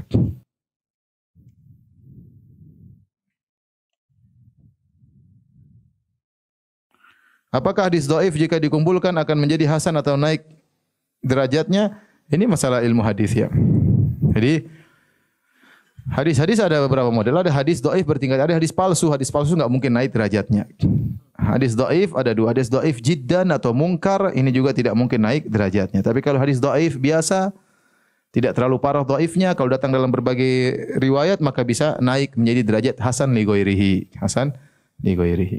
Saya ulangi, hadis dhaif bertingkat-tingkat. Ada yang hadis palsu, ini enggak mungkin naik derajatnya. Yang kedua hadis mungkar atau hadis dhaif jiddan yang sangat parah kedhaifannya. Ini pun tidak akan naik derajatnya. Tapi kalau hadis dhaif yang dhaifnya tidak terlalu parah, maka dia bisa naik karena beberapa sebab. Di antaranya datang dalam jalur-jalur yang lainnya atau datang syawahid. Syawahid itu hadis lain tapi maknanya semana dengan ini, maka itu bisa dikuatkan jadi naik menjadi derajat hasan li ghairihi.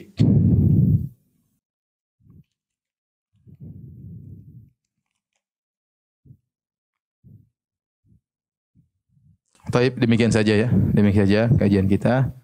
Insyaallah kita bertemu bulan depan ya. Bulan depan tanggal berapa? Khawatirnya saya umrah. Tanggal berapa bulan depan?